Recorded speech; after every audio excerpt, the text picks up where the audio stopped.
السلام علیکم ناظرین۔ حضرت عیسیٰ علیہ السلام اور رومی سلطنت کے کیسے تعلقات تھے، اور حضرت عیسیٰ علیہ السلام کو آپ کے دور کے قاضیوں نے صلیب پہ چڑھانے کا حکم کس جماعت کے زور دینے پر کیا؟ آئیے اس ویڈیو میں یہ تمام واقعات جانتے ہیں۔ اس سے پہلے آپ سے ایک گزارش ہے کہ اگر آپ اس چینل پہ نئے ہیں تو برائے مہربانی چینل کو سبسکرائب کر دیجیے گا۔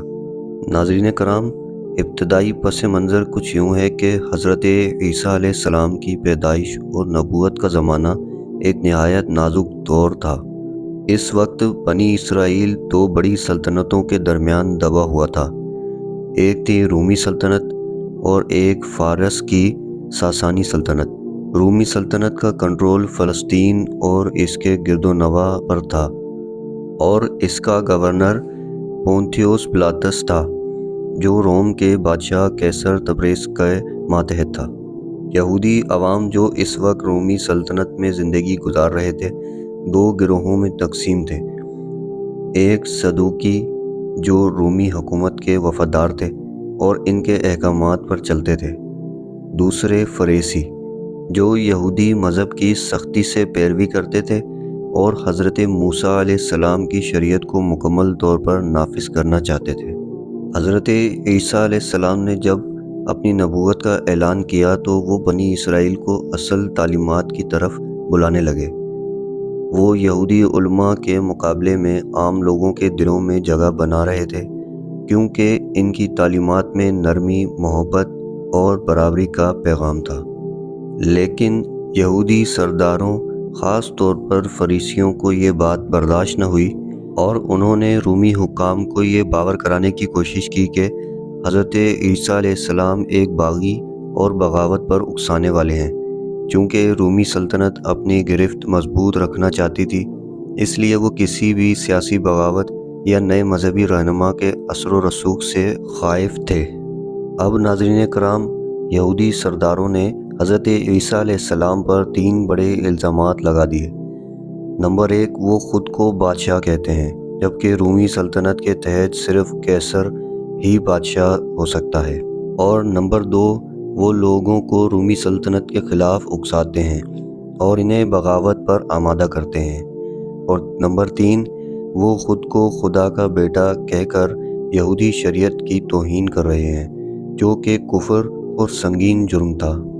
ان الزامات کو لے کر یہودی سرداروں نے حضرت عیسیٰ علیہ السلام کو رومی گورنر پونتیوس پلاطس کے سامنے پیش کر دیا۔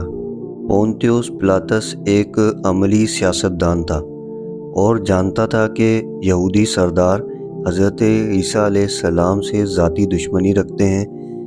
اس نے حضرت عیسیٰ علیہ السلام سے سوالات کیے، لیکن کوئی واضح بغاوت یا جرم ثابت نہ کر سکا۔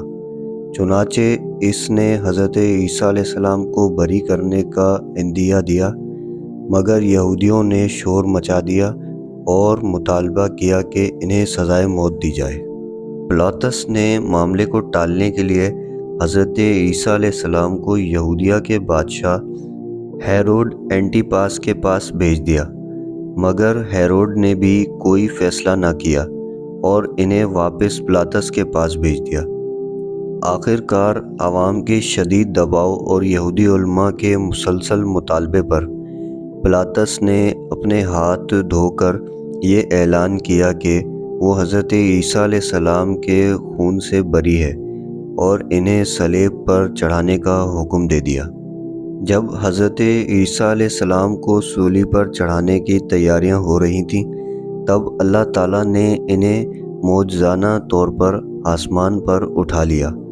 ناظرین کرام، قرآن مجید فرقان حمید میں سورہ نساء کی آیت نمبر 157 میں بیان کیا گیا ہے کہ جس کا مفہوم ہے، یہودیوں نے انہیں قتل نہ کیا اور نہ ہی سولی پر چڑھایا، بلکہ اللہ تعالیٰ نے ان کے بدلے کسی اور کو ان کی شباہت دی اور صلیب پر چڑھا دیا۔ حضرت عیسیٰ علیہ السلام کے رفع آسمانی یعنی آسمان پہ تشریف لے جانے کے بعد ان کے پیروکاروں نے چھپ کر تعلیمات کو پھیلانا جاری رکھا۔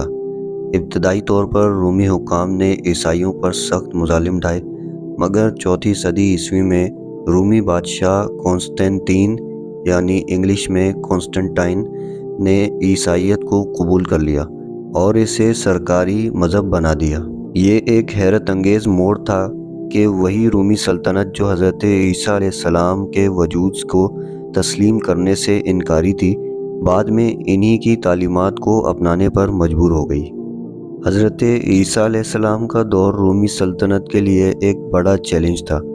اگرچہ رومی حکمرانوں نے ابتدا میں ان کی تعلیمات کو رد کیا اور انہیں باغی قرار دے کر قتل کرانا چاہا، مگر اللہ تعالیٰ کے حکم سے وہ محفوظ رہے اور ان کی تعلیمات وقت کے ساتھ پوری دنیا میں پھیل گئیں۔